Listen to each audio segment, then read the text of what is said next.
Genevieve Wood. The stars at night are big and bright, deep in the heart of Texas. Genevieve Wood, we missed your loveliness last week, but there was a ton of tumult up there at the old Heritage. I wouldn't be negative about it, but I'm saying it's just a lot of things you had to kind of handle. So we certainly missed you, but we're glad everything is evening out up there.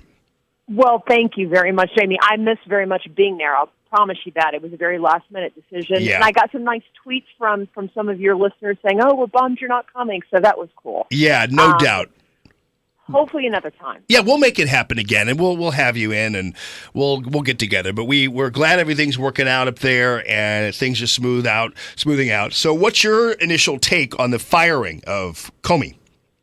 Well, it's funny. I was actually traveling yesterday, and I get off a plane in Dallas, and the first thing you see on the TV is just breaking news, Comey firing. And, I was a little surprised, but I wasn't, partially because of what I just hear you were saying with the caller. I mean, at a certain point, it wasn't about even the investigations anymore. It was questioning the investigator. And I don't know James Comey personally, but if you start, if the public has any doubt about whether or not somebody is in that role is too political or, and just the way the whole election played out and the various investigations that were going on with Hillary Clinton's emails and the like, I just think, unfortunately for him, he was, in the wrong job at the wrong time in terms of, I don't know that anybody could have necessarily played it off differently, but he made certain decisions, and I think that's made certain people, including the president, but I think also a lot of Americans, question whether or not he's doing the best job in the investigations and whether or not he has a political, bent one way or the other. And not just him, but his deputy has connections to the Clinton camp. So I just think there were a lot of things that made people think, you know what, let's start afresh. Yeah, I agree, and it's one of these things where obviously the weird part about this is that he was confusing, and I think you hit on something that I think is important for the public. But keep in mind, imagine how we feel, and then imagine how people who are within the offices of the FBI feel. Because they don't really know what's going on, and that's where the Trump administration said that he had lost some of the confidence, and I don't know whether that's true or not, but I'm just saying they say that he has lost confidence within the FBI and that things were just too sticky at this point. And by the way, Genevieve, I also believe that this was the best time. 3 months ago would have been the worst time because there would have been a lot of suspicions about this Russia investigation. But this week we saw the Russia collusion story basically collapse.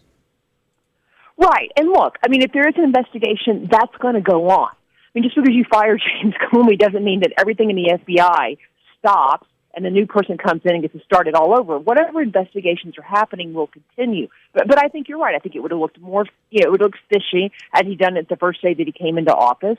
But, I mean, while everybody that works for the FBI doesn't know everything that's going on, I bet many of them know more than you and I do. And I think there are a lot of kind of confusing signals and questions of management and how decisions were made. And as one person wrote, at a certain point it was as though maybe Comey kind of outstepped his role as just kind of chief investigator. I mean, when he decided on his own, basically, maybe with some, input from his fellows at the FBI, that they were just going to bypass the Hillary investigation, tell the Justice Department, you don't need to look into this. Was that really his call? I mean, there were just questions like that along the way. There are questions of judgment, questions of management, and, nobody, I mean, he's an at-will employee just like most of us. Donald Trump or any president could have come in and said, you're fired just because I don't want the shoes you have on. Yeah, right. I mean, reality is it's an at-will employee. So why not start afresh if you can and get us on the road to people having more confidence in the decisions that are being made. And hire somebody boring who is just simply focused on investigating. So I know there are names being popped out there, Chris Christie and Trey Gowdy, but that would be a mistake. You don't want a celebrity in that office at this point. That was part of the problem here. I mean, most people in the past could have never told you who the FBI director was. And maybe if you go back to the Hoover days. Yeah, right. But in general, most people didn't know who he was. Comey kind of was becoming a name, for better or worse, and that you don't want that in that particular job. Yeah, because when you start hearing like, oh, he's been Comey'd or she's been Comey'd, it's like, that's not That's not working out. And again, the timing of this is probably better. I would give credit to the Trump administration for keeping Comey through the transition period because, in my opinion, the investigation into the Russia thing was ongoing in it. And I think it was a service to the country to keep him there because until there was a lot of questions that had been resolved. And I do believe Clapper, Yates, and even Comey himself resolved a lot of those this week or at the end of last week, too.